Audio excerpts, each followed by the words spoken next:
Hola, buenas tardes. Bienvenidos a este nuevo webinar, esta vez desde Madrid. El tema de hoy es muy interesante, tanto por lo que supone la publicación de un magnífico libro, del que ahora hablaremos, como por la personalidad de su autor y conferenciante en el día de hoy.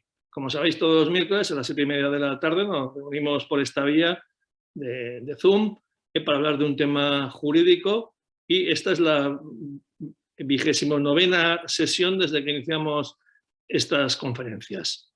Hoy tenemos con nosotros a Ignacio Martínez Gil, notario de Madrid.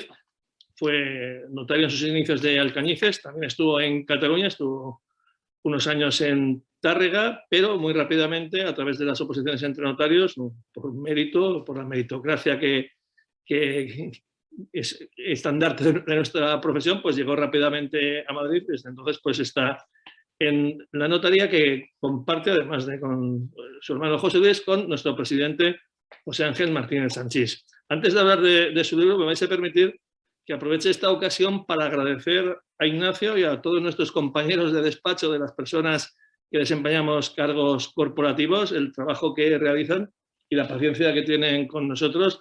Y un gran ejemplo es precisamente Ignacio. Ignacio es compañero, como he dicho, del presidente del Consejo General del Notariado, y gracias a él y personas como él, compañeros de este despacho, que cubren las frecuentes ausencias que tenemos los que estamos en cargos corporativos, el notariado puede estar funcionando como lo hace en la actualidad, con una dedicación intensísima.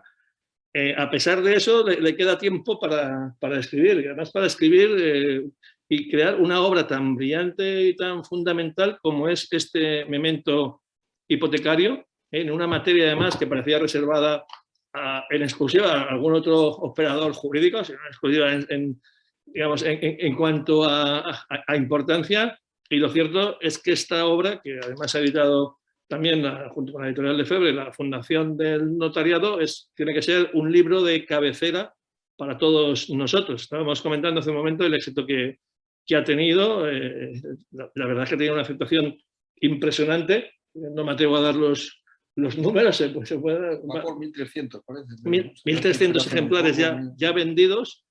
Entre los jurídicos en un mes y pico, y la verdad es que no es que recomiende su adquisición, es que considero imprescindible tenerlo en cada despacho para poder desarrollar nuestra profesión. Resuelve cualquier duda que se nos pueda ocurrir en materia hipotecaria, y además lo resuelve con fundamento no solo jurídico erudito propio, sino con todas las resoluciones, sentencias y sobre todo con un sentido práctico que le da unas características que yo creo inigualables a esta obra. Se lo quiero agradecer especialmente porque creo que es un espacio que teníamos que ocupar, que ha ocupado, y que realmente no puedo entender cómo ha sido capaz de preparar una obra con esta exhaustividad y con este tratamiento tan profundo de prácticamente cualquier problema que se nos pueda ocurrir del mundo hipotecario. Entonces, vamos a hablar en parte de esta publicación. Ignacio nos va a explicar sus características y cómo lo ha trabajado, y también hemos pedido, aprovechando la ocasión, que nos ilustre sobre temas hipotecarios en una disertación que le vamos a llamar Curiosidades Hipotecarias. Luego veréis cómo esas curiosidades, que dentro de su modestia habitual, va a ser cuestiones muy importantes del mundo hipotecario. Yo ya, sin más, le cedo la palabra a Ignacio y le vuelvo a agradecer la deferencia que ha tenido con nosotros de impartir esta webinar, y agradecimiento especial por haber escrito este libro, esta obra básica, insisto, para cualquier despacho jurídico. Muchísimas gracias, Ignacio.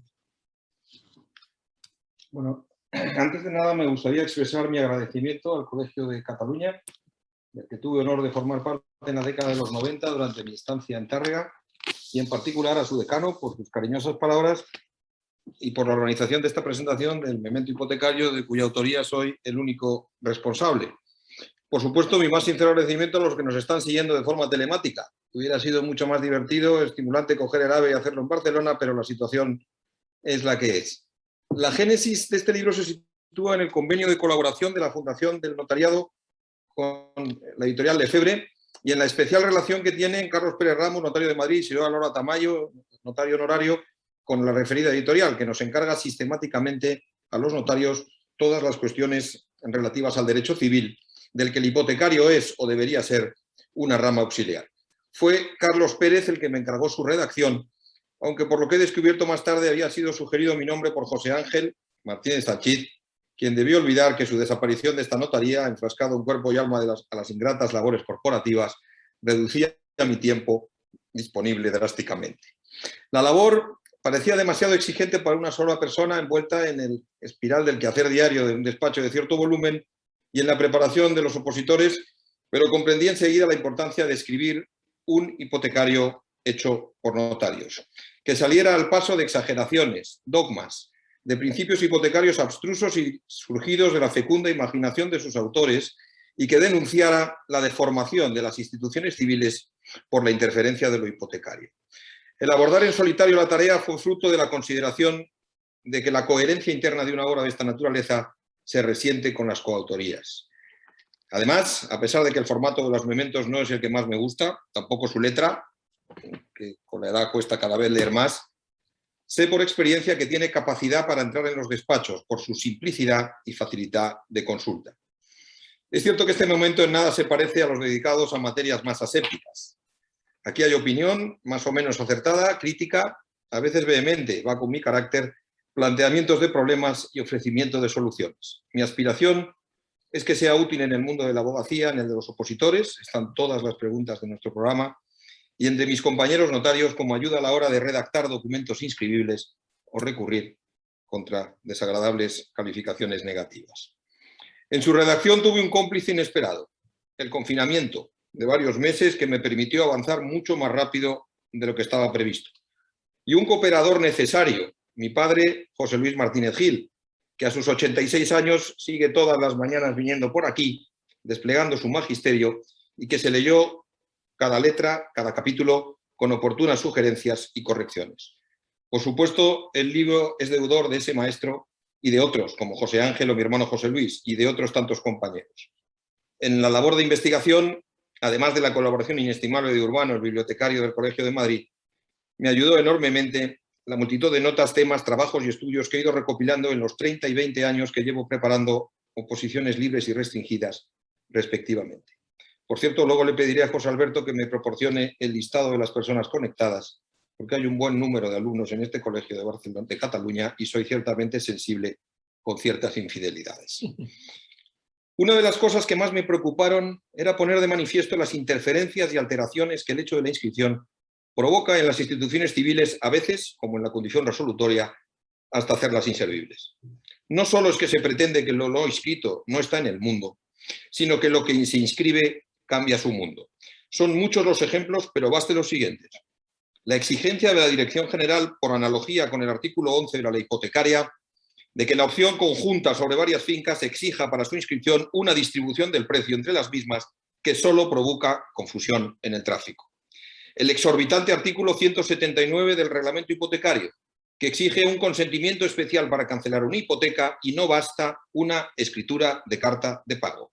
Es un artículo contra el EGEM, porque la hipoteca se ha extinguido como accesoria del crédito, y el artículo que debe aplicarse no es el primer párrafo del artículo 82 de la ley hipotecaria que exige consentimiento del acreedor, sino el segundo párrafo de ese artículo que no lo exige cuando la extinción es por declaración de la ley. Artículo 1156 del Código Civil, las obligaciones se extinguen por su pago.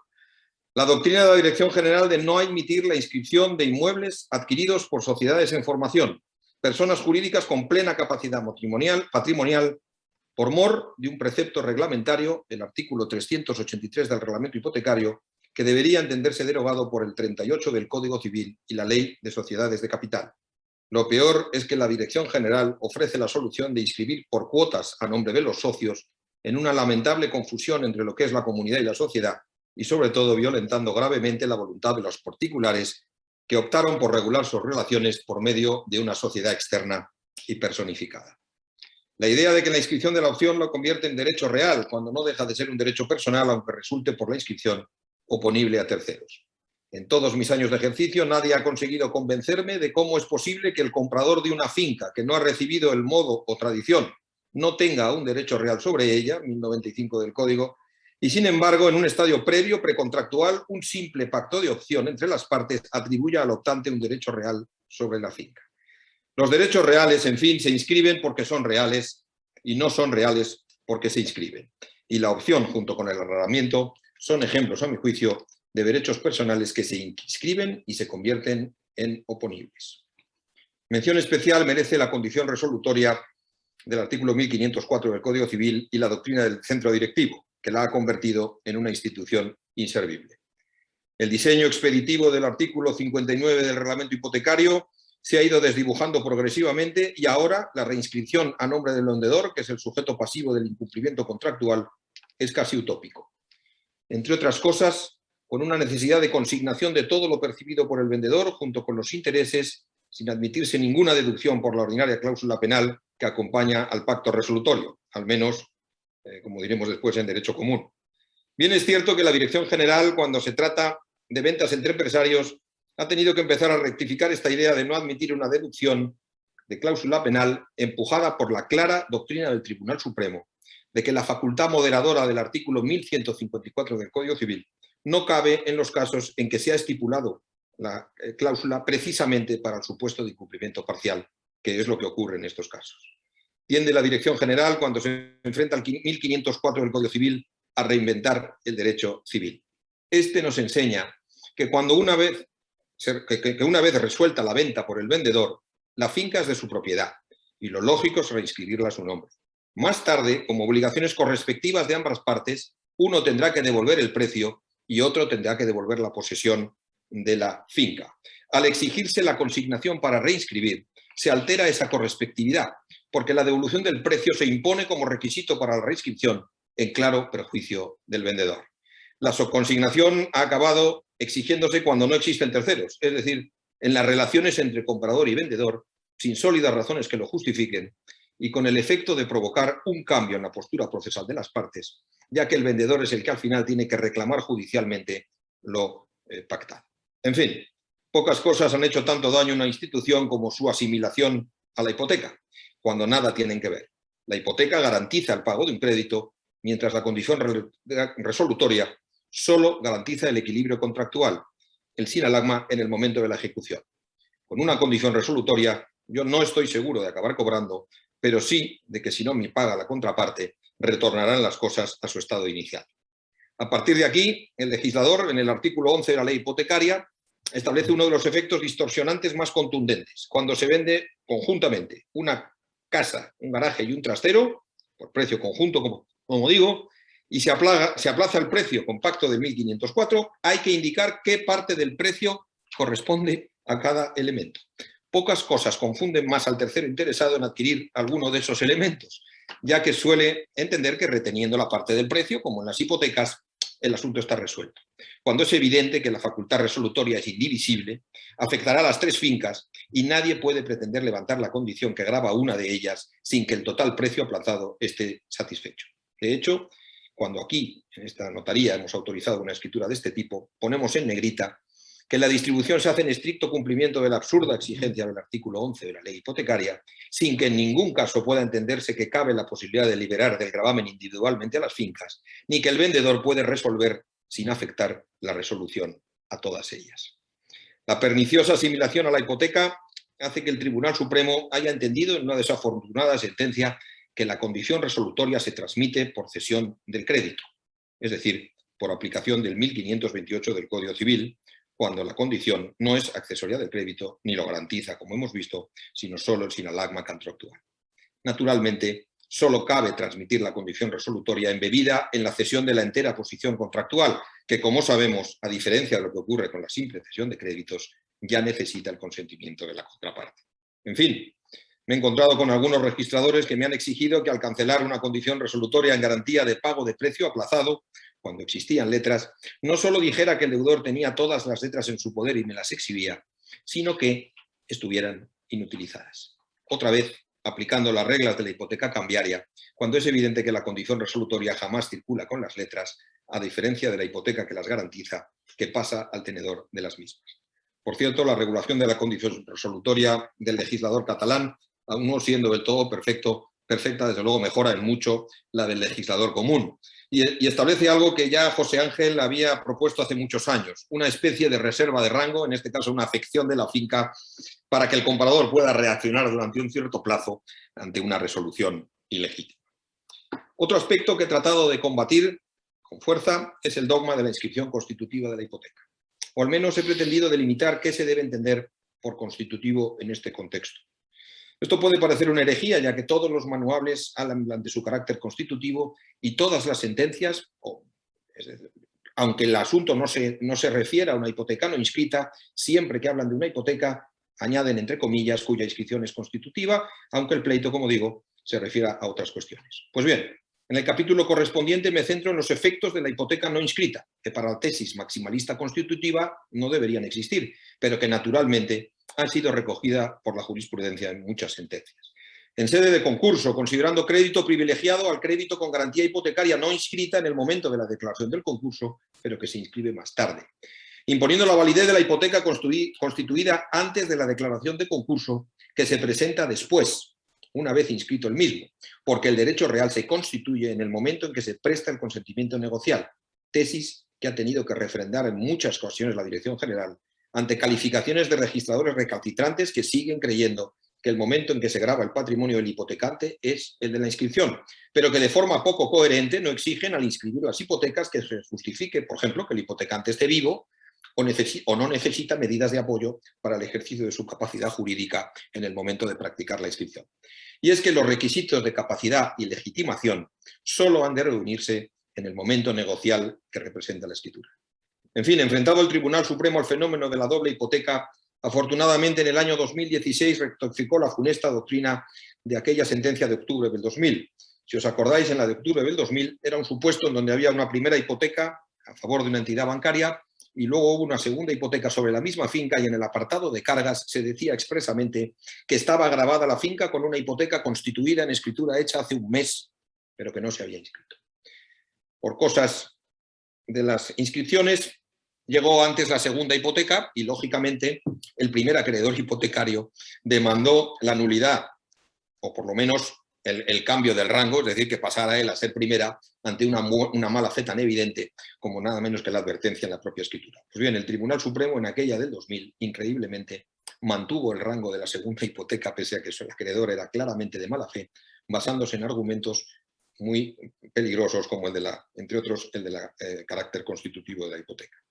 Como digo, en el año 2016 rectifica, era un caso donde se les solicitaba responsabilidad patrimonial a una compañera que el pueblo no sé si se llamaba Pozuelo de Algo, debe haber 4 o 5 pueblos que se llaman Pozuelo de Algo con registro en España, se equivocó hasta 3 veces en mandar el asiento de presentación y cuando se mandó el asiento de presentación ya había entrado otra hipoteca anterior. El segundo hipotecante le pidió responsabilidad al notario y como se demostró en el pleito que tenía mala fe, que conocía la existencia de la primera hipoteca, el Tribunal Supremo dijo que ningún perjuicio había creado esa inscripción por parte del registro, que la notaria no había participado en ningún perjuicio, porque este era el orden lógico de las cosas, porque aplicaba el 1473 del Código Civil, es a los supuestos de doble venta, es decir, lo mismo que de doble hipoteca, perdón, lo mismo que a las dobles ventas, y siendo de mala fe, su hipoteca no podía ser preferente. También me ha parecido conveniente delimitar el alcance de algunos principios hipotecarios, y especialmente el de prioridad. Pese al lema registral prior tempore potior iure, se deja claro que la prioridad tiene un alcance puramente formal. Ordena despachar los títulos por el orden cronológico de su llegada al registro, pero no tiene un alcance sustantivo. Los eventuales efectos protectores del registro no resultan de haber llegado antes, sino del principio de fe pública o de inoponibilidad de lo no inscrito, que es la vertiente negativa de este principio. La fe pública exige el requisito de haber inscrito antes, pero no solo, sino muchos otros más. El primero que inscribe adquiere una posición preferente, eso es cierto, pero su preferencia no será definitiva si no es, además, un tercero protegido. Análisis especial merece en el libro la calificación registral, afectada de una hipertrofia alentada por el sesgo corporativo en muchas épocas de nuestro centro corporativo. Se detecta que se pretenden 3 cosas fundamentalmente. Ampliar la autonomía y eficacia de la acción de inscribir, aislándola del título en un proceso de apropiación de efectos. Se pretende también rebajar el título a simple medio de prueba y se transforma la inscripción en una declaración distinta de la que se contiene en el título. Se propugna, en fin, una consideración sustantiva de la calificación registral intercalada entre el título y la inscripción, con la virtud taumatúrgica de convertir legalidades provisionales en definitivas.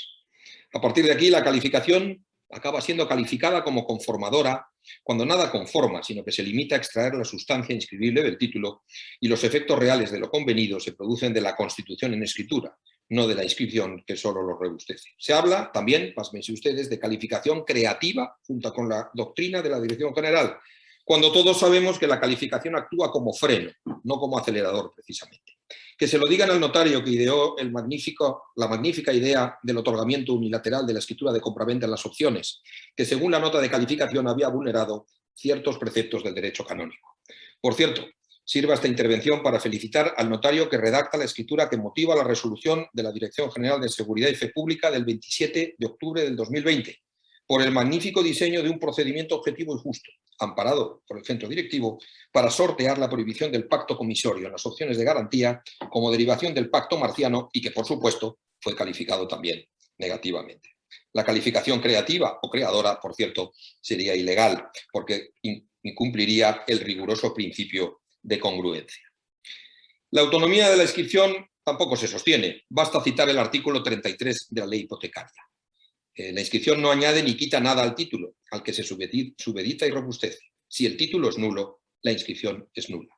Los efectos protectores del registro provienen de una realidad compleja y unitaria. El título inscrito, como tuvo bien enseñarnos Martínez Sanchiz hace ya muchos años. Solo para terminar este punto, a pesar de la importancia de la calificación, no hay ningún precepto en la legislación que declare la nulidad de una inscripción por no haber sido objeto de calificación previa, mientras que los documentos públicos no firmados por el notario o no firmados en su presencia son nulos radicalmente. También es curiosa la potencia extraordinaria que se le atribuye al artículo 18 de la ley hipotecaria. Por más que se promulguen nuevas legislaciones que puedan cambiar o matizar sus postulados, para el cuerpo registral nunca resulta afectado. Es decir, las leyes se derogan por otras posteriores, artículo 2.2 del Código Civil, salvo que sea el 18 de la ley hipotecaria, que ocupa una posición preeminente en la pirámide legislativa española. Tras la introducción del famoso artículo 98 de la ley del 2001 sobre los poderes, en un ejemplo de desobediencia corporativa sin precedentes, se defendió que no afectaba al 18 de la ley hipotecaria y que todo seguía exactamente igual que antes de promulgarse aquella ley del 2001. Tuvo que ser el legislador en el que en el 2005 introdujera el inciso en que se limita la calificación a la reseña del poder, si bien entonces la campaña se ha dirigido a convertir la simple reseña en una transcripción o a deformar el concepto de congruencia de que habla el artículo. Cuando se publicó la ley de jurisdicción voluntaria, 3/4 de lo mismo. Aunque en el artículo 22 se delimita el ámbito de la calificación de estos expedientes, inmediatamente se invocaba la aplicación preferente del inmune 18 de ley hipotecaria, eso sí, para los notarios, no para los letrados de la Administración de Justicia. Ha tenido que ser la Dirección General la que ha tenido que recordar que el artículo 22 de la Ley de Jurisdicción Voluntaria es el que se aplica en los expedientes notariales. También se pretendió que el artículo 18 prevaleciera sobre todo el entramado de la Ley de Créditos Inmobiliarios, cuando el control de transparencia material se relaciona directamente con el consentimiento informado y las cuestiones de consentimiento siempre han sido de competencia exclusiva notarial. Por otro lado, el artículo 18 de la hipotecaria no deja de ser grandilocuente en su planteamiento cuando habla de calificar la validez de las escrituras públicas, porque los aspectos esenciales de la misma, como son el consentimiento negocial y la legitimación representativa, por ejemplo, están fuera de la calificación registral. Mal puede confirmar legalidades provisionales la inscripción cuando se le escapan las circunstancias más determinantes de esa legalidad. Incido en el libro en un aspecto importante: las calificaciones amparadas por la Dirección General que están siendo excesivas cuando se trata de documentos judiciales. Voy a poner solo 2 ejemplos. Es sabido que cuando hay una ejecución por un embargo y a pesar de ordenarse judicialmente la cancelación de las cargas posteriores en el mandamiento tras la ejecución, los registradores amparados por la Dirección General no cancelaban si en el momento de la anotación del embargo la anotación estaba caducada. Es decir, nada menos que obligaban al adjudicatario que inscribía el decreto a ir a un procedimiento judicial para conseguir la cancelación de estas cargas. El Tribunal Supremo, en varias sentencias, ha considerado que la expedición de la certificación de dominio y cargas prorroga automáticamente la vigencia de la anotación y ordenaba esa cancelación. La Dirección General, incluso en una consulta vinculante del 2018, seguía diciendo que sin prejuzgar lo que ocurre en el ámbito procesal, el adjudicatario debe acudir a los tribunales para obtener la cancelación de estos asientos. Lo cierto es que los asientos posteriores nacieron subordinados al embargo anterior y la caducidad se proyecta siempre hacia el futuro, nunca hacia el pasado. No puede alcanzar buena fe o convertir su fe en buena quien anotó cuando el embargo existía por el hecho de que haya caducado el asiento. Obligar a demandar es además absurdo, porque el titular del asiento posterior no tiene defensa alguna. Cuando él llegó, existía un embargo vigente.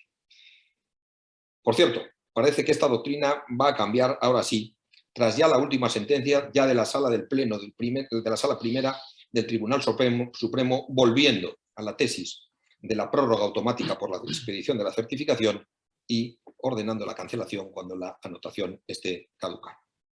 Otro de los ejemplos es el del artículo 685.1 de la Ley de Enjuiciamiento Civil, es decir, el del procedimiento de ejecución especial. El artículo 685.1 dice claramente que se demande al deudor y al adquirente al dueño del inmueble, si no es la misma persona, siempre que haya hecho saber al acreedor esa adquisición. Es decir, se exige una actitud activa por parte del adquirente. Pues bien,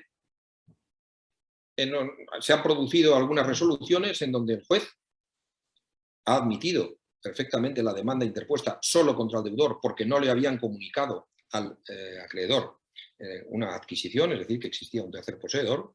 Posteriormente, a través del análisis de la certificación de expedición de cargas, comprueba que existe un titular registral, se le cita, comparece en el procedimiento, hace las alegaciones que estima oportunas y el juez acaba diciendo que se inscriba el decreto de adjudicación en favor del mejor postor.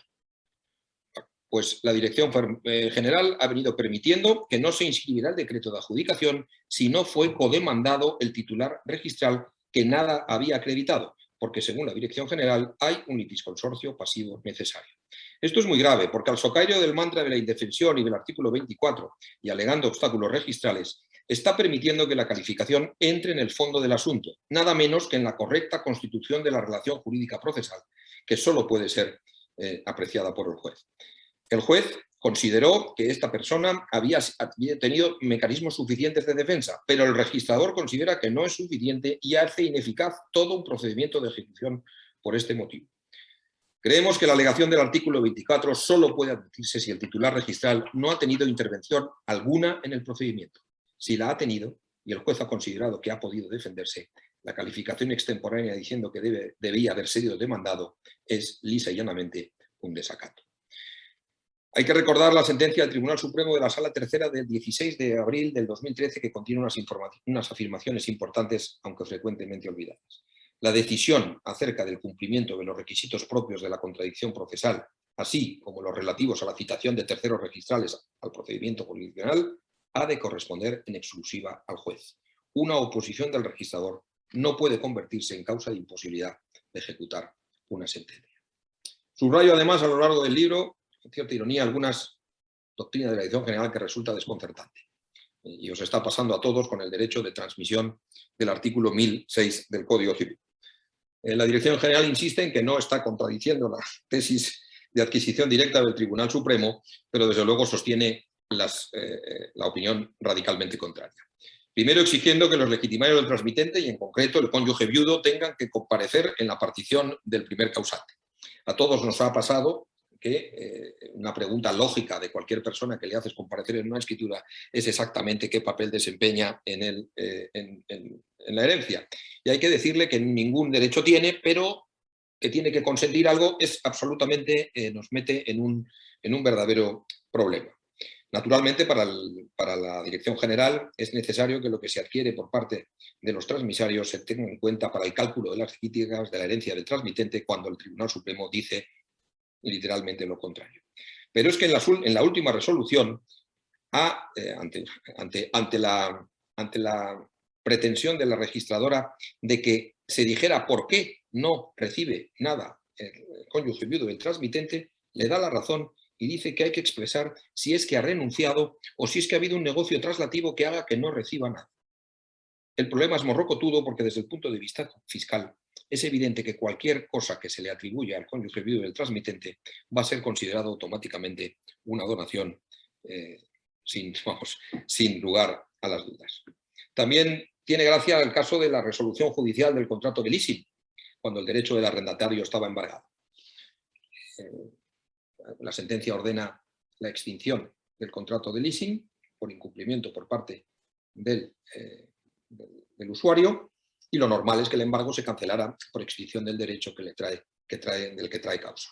Pero como el embargante no fue parte del procedimiento, en sendas resoluciones del 2018 y 2019 se saca de la manga la curiosa teoría de la extinción de efectos limitados y no absolutos. Se dice que a pesar de que se cancela el contrato de arrendamiento, se deja subsistente el derecho del arrendamiento financiero solo en cuanto soporte de los embargos anotados.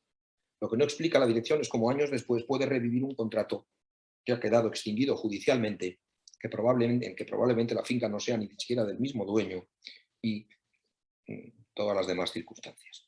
Bueno, para finalizar, los que han sido alumnos míos podrán recordar tiempos pretéritos en esta biblioteca de Velázquez XII en la que nos encontramos, cuando relean algunos puntos, como mi encendida defensa del monismo hipotecario, la preferencia del titular frente al tercero protegido en caso de falsificación del título, o mi absoluta convicción de que cuando se cede el crédito hipotecario que se ha extinguido por pago, aunque ese pago no se haya reflejado en el registro, nunca puede jugar el artículo 34 en favor del cesionario, porque la cesión es nula por falta de objeto, y lo que juega es el artículo 33 de la ley hipotecaria.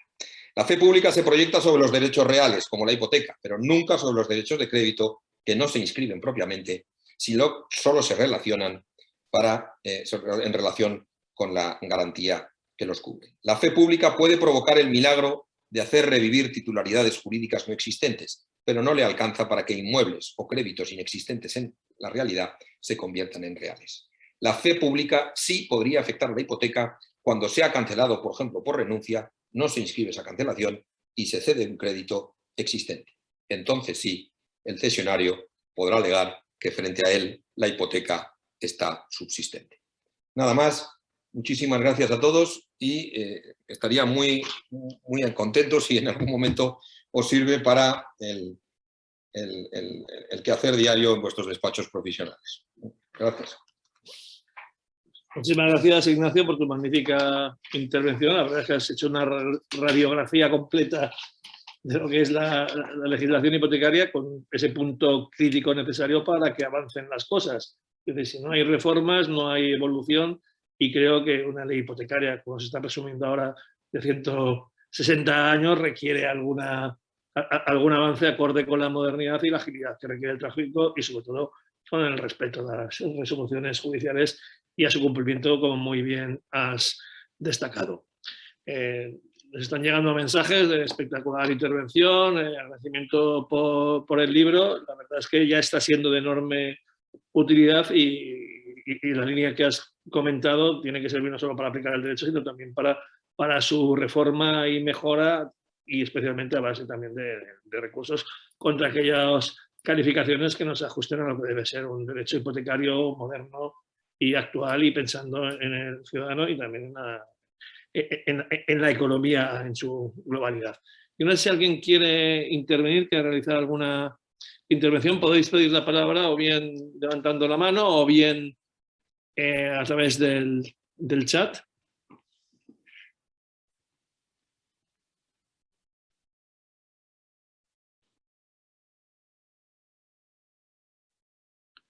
Bueno, pues parece que no hay ninguna intervención, entonces vamos a dejarlo aquí. Agradeceros como siempre vuestra asistencia. La próxima semana tendremos otro webinar, también los miércoles a las 7:30 de la tarde, sobre un tema jurídico de actualidad. Y solo me queda de nuevo agradecer a Ignacio su magnífica intervención y, repito, sobre todo su magnífica obra jurídica, que es fundamental, indispensable para trabajar con el derecho hipotecario como hacemos día a día los notarios. Muchísimas gracias, Ignacio, y gracias a todos por vuestra asistencia.